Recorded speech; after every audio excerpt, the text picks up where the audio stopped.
good, y'all? What's up, queens? What's up, kings? I hope y'all doing good. You heard? Especially my queens out there, bro. I'm saying it again 2 times. That's how you know I'm serious. You heard? I'm serious about y'all. Y'all queens out there. You heard? But back. We back on this video. Drake continues to embarrass himself. What he mean? Drake continues to embarrass himself. Let's see what he's talking about. By my son Jamari.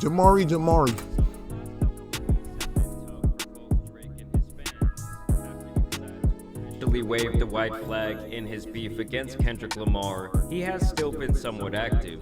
First, people saw him out in the Turks partying, which is hilarious considering this line from Meet the Grams. Instead, he be in Turks paying for sex and popping perks. What?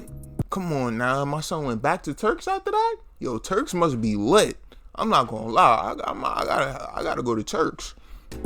Of course, he also had the Twitter Riddler and his cryptic messages that he shared, along with some of Drake's belongings he allegedly possessed. And yes, I know the journalist Christopher Alvarez now claims that Drake did no wrong that night, but the more I think about it, the stranger it sounds for Drake to want to hang out with this guy of all people at 3 a.m. in his hotel room, where Christopher claims that Drake played him some unheard beats. Not even songs, just beats. Which Drake doesn't even make beats. I don't know, the story is just not adding up. Maybe he does. Regardless, in an attempt to pop back out and silence the critics, Drake did come back with a feature on Sexy Red's new album, specifically on the song You My Everything. And I have to say, look at them, they look so cute together.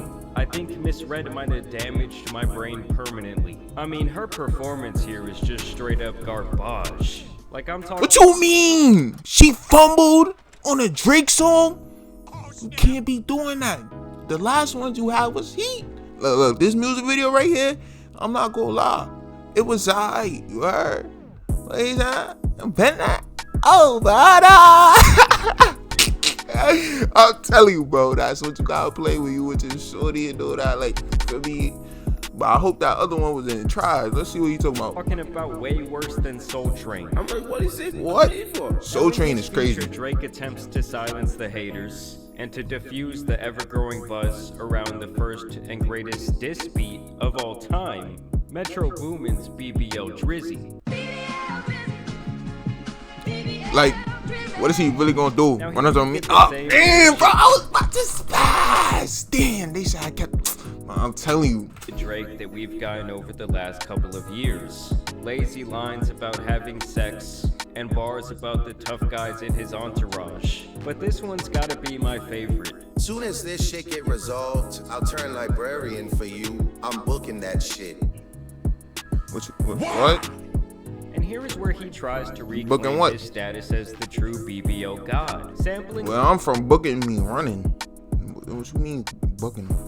Bugging it? The record itself and saying, me and the surgeon got history. I changed a lot of girls' lives for real. They need a new body to hit me. Hey, BBO Drizzy, they want a new body. They asked me for it. The last one, Jung, he did it for free because I sent so many past ones for him. So here Drake is saying, yes, I am indeed the BBO god. Because yes, I've likely spent millions of dollars getting various surgeries for various women. I mean, at this I really don't think that's a flex. You bought a bunch of girls' BBLs. I don't think that's a flex. I mean, it's cool.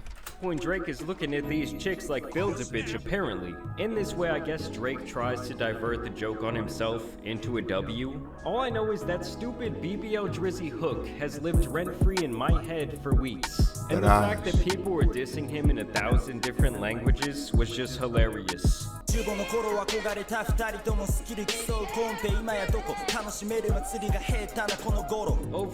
song still makes my ears bleed, at least for the first 2 minutes. But Drake's flow really is great here. I do have to admit though, I find it hilarious that he keeps fulfilling prophecy after prophecy. When I see you stand by Come on now. That the optics of this are hilarious. Now more recently, a ghost from Drake's past has revealed its ugly head once again. Or should I say Ghost Riders? Thank you. It's crazy.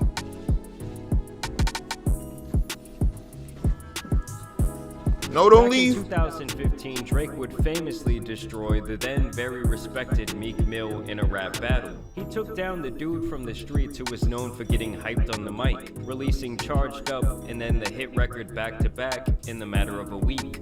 Drake crushed any chance that Meek I forgot about had Charged by Up, but I hitting him definitely in know his back most to back. vulnerable spot. I remember back then I had just left off to college, and when I heard back to back playing at house parties and on the radio, I said, holy shit, my guy Meek is cooked. He tried to come back, I tried to hype up his responses to my friends, but it did not matter. Everything about back to back was perfectly strategized. Even the artwork for the song. I'm not gonna lie, I didn't even know Meek responds. He responded. I didn't know he responded. I definitely did hear that back to back though. That Charged Up, I probably know it. Feel me? But I don't know it. You know what I'm saying? You know how it is. You know. Directly referencing the walk-off home run in Game 6 of the 1993 World Series hit by Joe Carter was so well planned. For those of you that don't know, that home run propelled the Blue Jays to back-to-back championships. Drake had entire crowds of people saying lines like,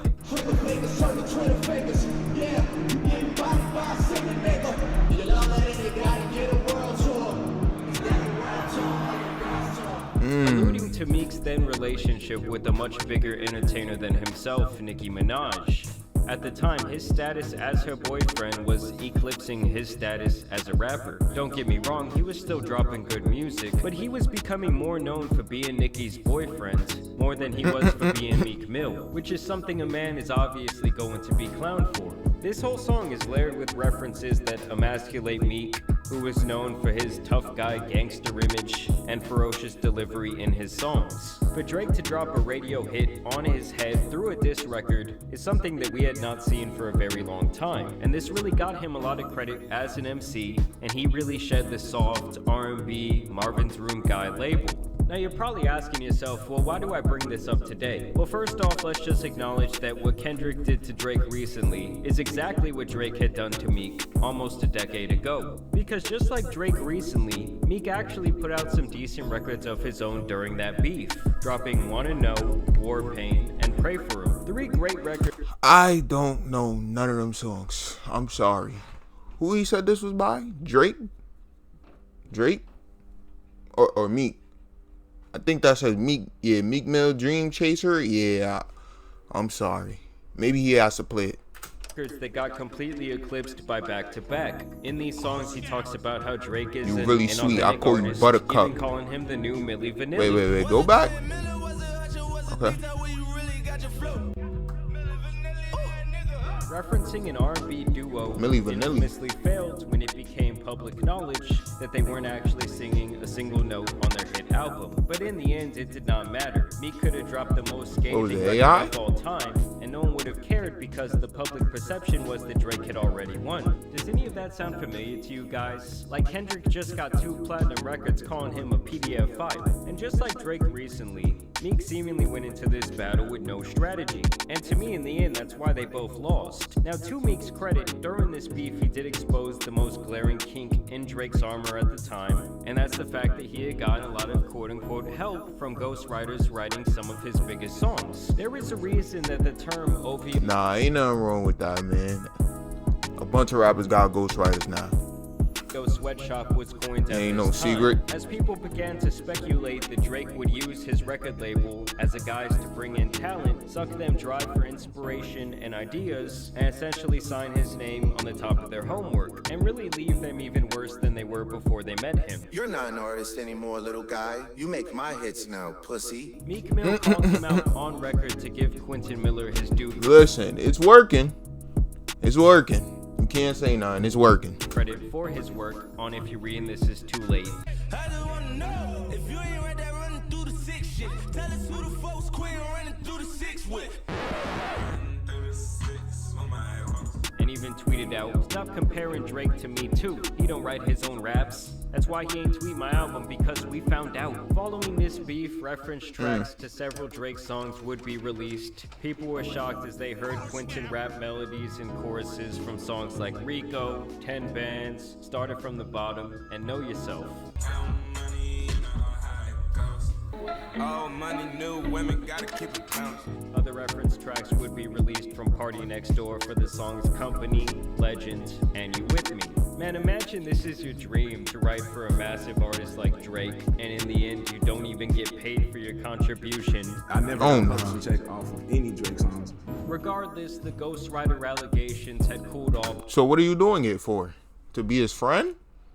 You want to be his friend? Like, for a very long time after this. Drake, of course, went on to drop a ton of hits and several albums, but now the ghost of the past is seemingly back, as the reference tracks have leaked for Mob Ties, Ratchet Happy Birthday, and Jumbotron Shit Poppin'. Specifically, I do want to hone in on Mob Ties here because, well, Ratchet Happy Birthday fucking sucks. And Mob Ties by many is considered to be a classic Drake song, as many felt it was a response to Pusha T. Just listen to how his biggest fans feel about it.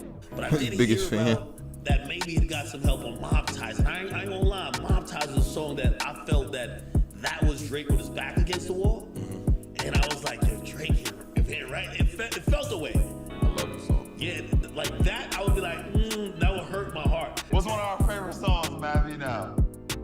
Sick of these niggas. Oh my God. sick of these niggas. I'm sick of these niggas. I'll hide some help. Yeah. Get rid of these niggas. But now we're finding out that an artist named Vori is allegedly the man behind Mob Ties. The flow, the cadence, everything is mapped Vori? out on this reference track. Sick of these niggas, sick of these bitches. Hire shooter. You ready, bitches? Now, should we be surprised by this? Absolutely not. But it does just show yet another prophecy coming true. Like Drake with the melodies. I don't like Drake when he act tough. Now we're finding out that he didn't even write his most infamous tough guy anthem. Now, in any other genre, I don't think many people would give a single shit. But in rap, this has always been considered a cardinal sin, and for someone who has claimed over and over again that he is the best rapper in the world with the best pen, well, people find it comical. And listen, guys, I love many Drake songs. I spent many years and had many good times listening to Drake. He has several classic albums to me, and he is arguably the greatest entertainer of my generation. But somewhere around 2017, I stopped checking in on his music. He might have dragged it on that. Greatest entertainer of our generation, in my opinion, is NBA Youngboy.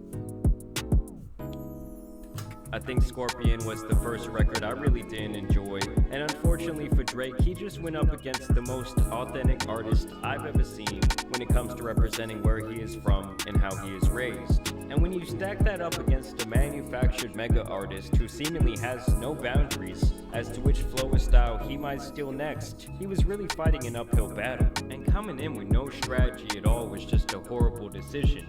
Like, he went from begging Kendrick to drop to saying, oh well, that was wasn't just a fun expecting little this. sparring session. Like, he got cooked to the point that almost a month later, Drake's biggest fanboys are still scrambling and crying over this massive L. And Jesus Christ, is it beyond easy to trigger them at this point. But y'all let me know what you guys think about this whole situation down below. As always, also want... I think this situation is wicked, you heard? You know who I think won. You know what I'm saying? I don't even gotta say too much. We already know who I think won. If you know who I think won, say it in the comments. Matter of fact, say who I think won between Drake or my son K-Dot. Who you think I think won? You type shit. Please like this video, man. I can't believe you stayed for this long. I really feel like you should like this video. If you seeing this right now, definitely like that video, man. I appreciate it, man. I apologize for this long break. I tried to record for y'all, but my mic was acting crazy. I ain't like that, you heard? You can't be acting like that, boy. When we acting like, it's alright, bro. It's alright. Yeah, back to y'all though. Like, comment, subscribe, kings and queens. I appreciate y'all. Enjoy y'all day. Stay